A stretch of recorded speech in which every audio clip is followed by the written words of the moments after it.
My name is Pat O'Connor, and this is video number 15 in my National Mortgage Exam tutorial series.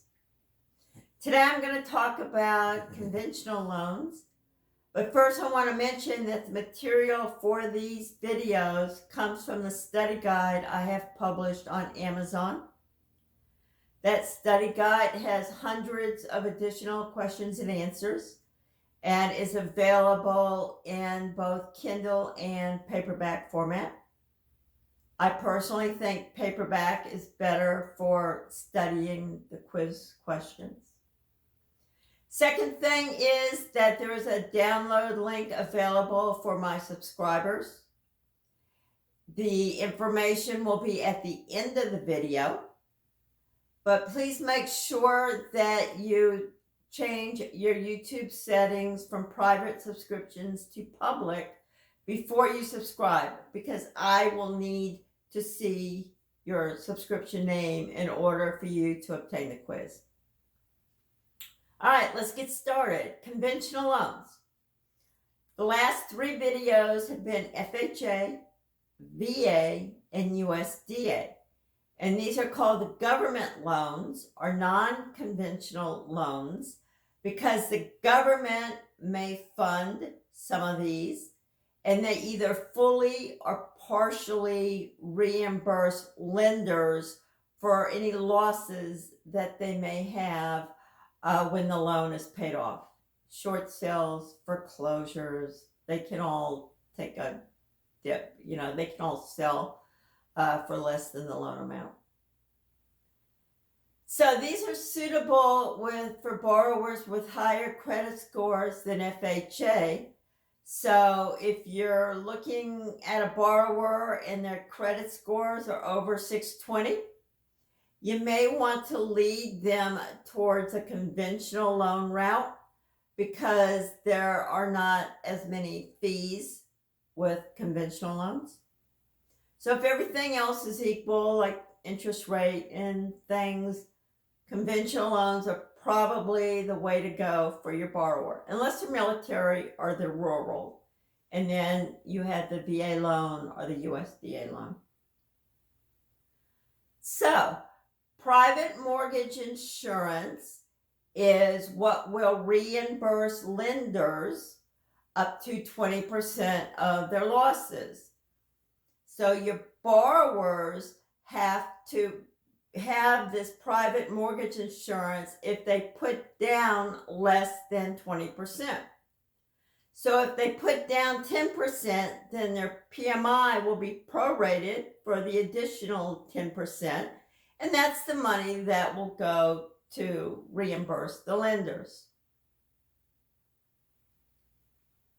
Qualifying properties, pretty much everything residential, 1 to 4 units, including vacant land.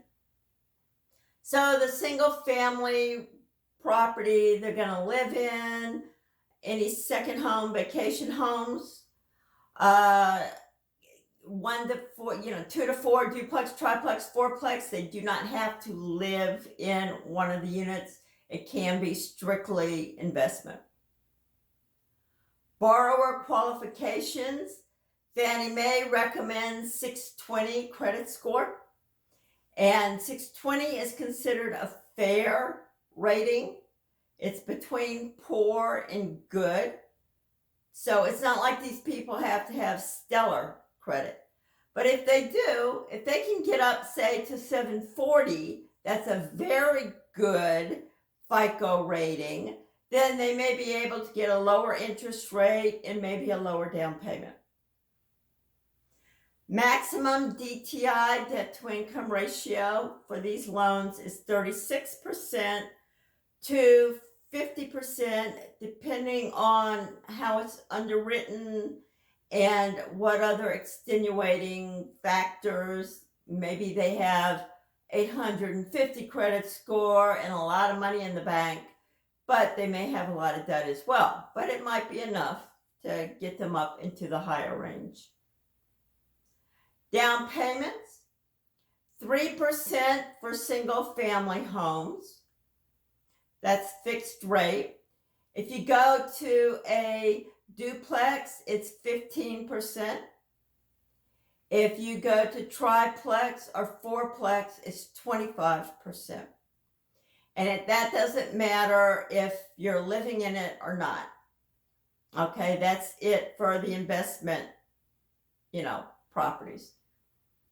And that's fixed rate. If the adjustable rate will have a higher down payment requirement for some reason. Maximum loan amount. This is the same as FHA and VA, and it depends on the number of units. Is it a single family or is it, 2 to 4 units? And the county. So the current 2022 rates are $420,680. It goes all the way up to $970,800, and that's for a single family home. When you go to multifamily, up to 4 units, then it gets higher. Here in Florida, we are predominantly $420,680. That's here in Broward County. Parts of Florida, it could be 620 or 640 thousand, and Orange County, California, typically is high. So I'm guessing those people are around 970,800 limit. Seller concessions. Concessions are the amount of money that the seller can contribute to pay for the buyer's closing costs. If it's a seller's market, it's not happening. With seller's markets where there's not much inventory and, a lot of buyers. But if it's buyer's market, where if the seller doesn't agree, the buyer can always go somewhere else, then seller concessions come into play. So, seller concessions, 3% if the down payment is less than 10%. 6% if down payment is 10% to 25%. 9% seller commissions if the down payment is more than 25%. A lot of money. Loan features, maximum loan term of 30 years. You have both fixed rate and adjustable rate loans. These are not assumable. Unlike the government loans, conventional loans have a due on sale clause, which means that the loan has to be paid off and a new loan issued, a new mortgage document issued when ownership transfers. There is a 1 to 5% late fee depending on the lender. Again, there's no government intervention, so there's not this government standard of 4% or 6%. So it's up to the lender, 1 to 5% late fee. All right, so right about now, you should have directions for downloading the quiz, and I will see you next week. Bye.